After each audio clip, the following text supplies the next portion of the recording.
morning, students. I hope all of you are following lockdown norms and are safe at home, and also making other people aware of the necessity of being at home in the present circumstances. Stay home, stay safe.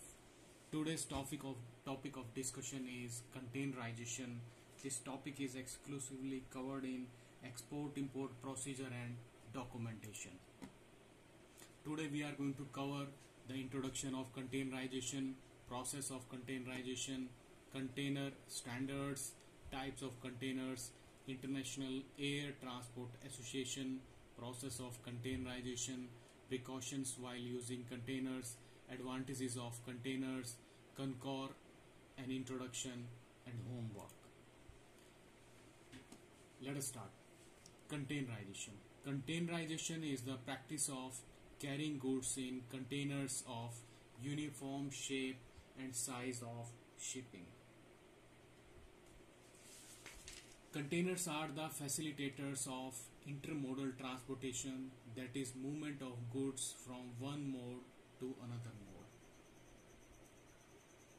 Containerization is basically a practice of carrying goods in containers of uniform shape and size for shipping.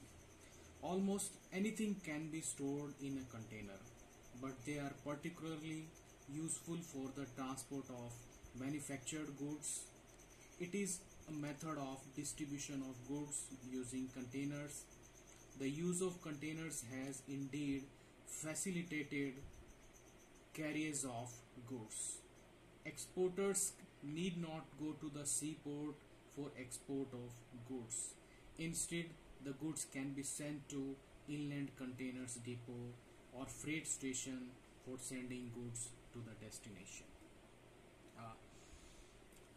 The containers can be loaded and unloaded, staked, transported efficiently over long distances, and transferred from one mode of transport to another. You can export from one country to another country, or might be from one state to another state with the help of containers. Let us discuss the process of containerization.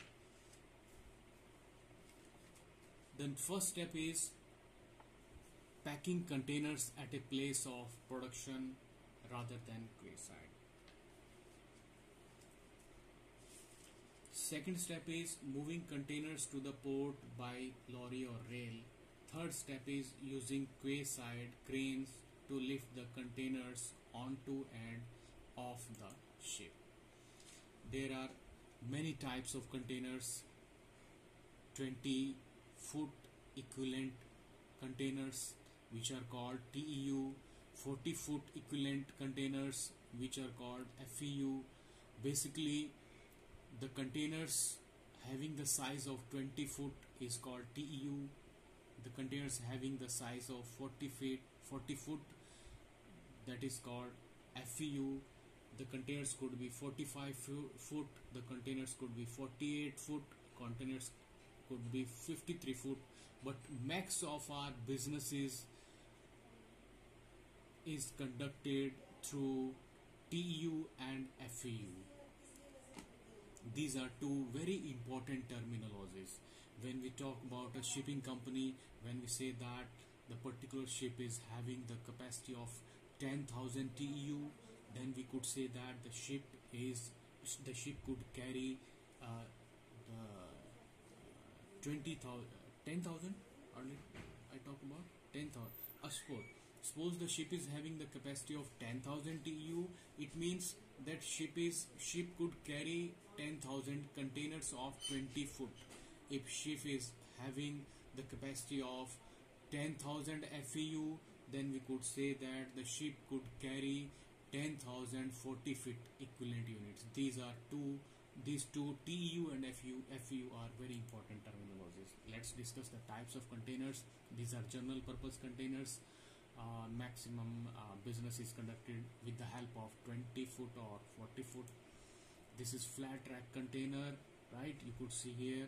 This is open top containers. This top is open from here. This is refrigerator container, perishable goods like mushroom, mango, cut flowers. It could be exported with the help of these type of containers. These are thermal containers. Temperature could be maintained at various levels.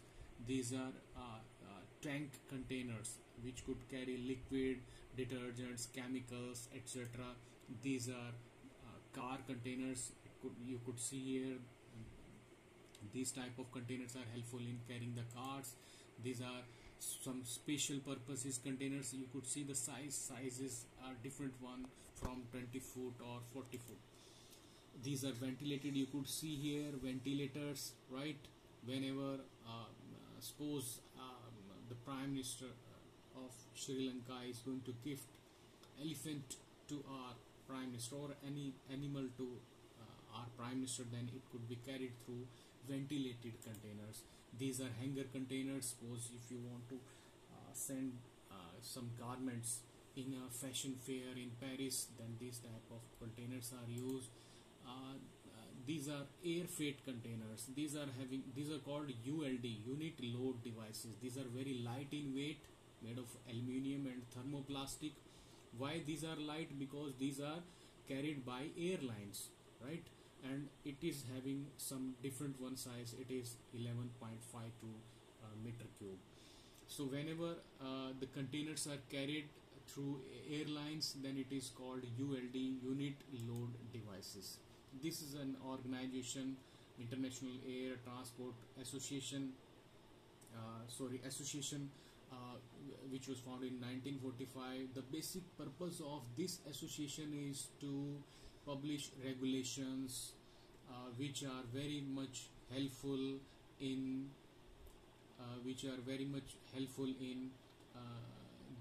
for the airlines, those who are carrying ULD, right? So IATA is an organization which is helpful in the airlines which are going to deal with air freight containers.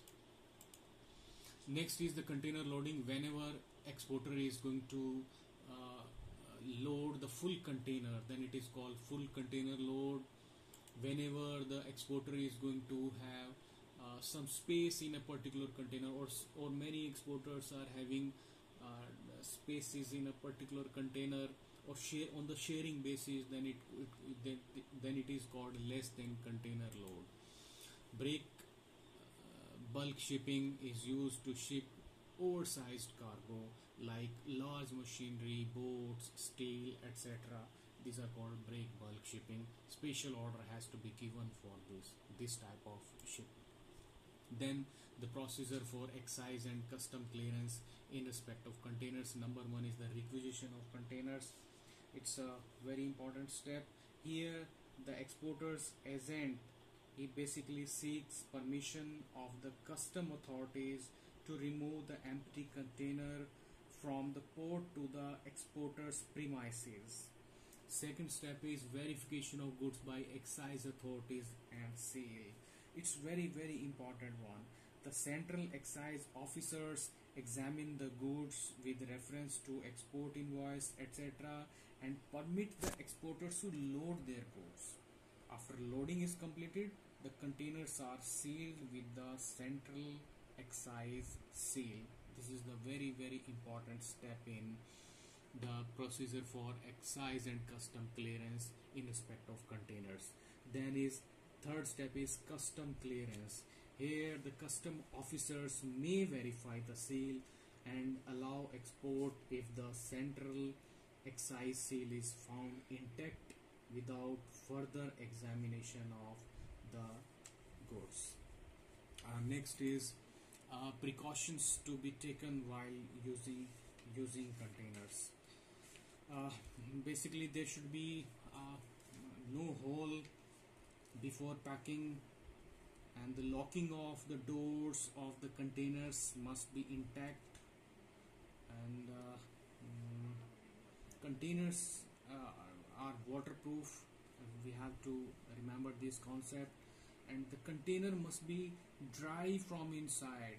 Absolutely, the container must be odorless. There must not be any type of odor or smell in the containers. The container must be clean, free from dust, and this type, right?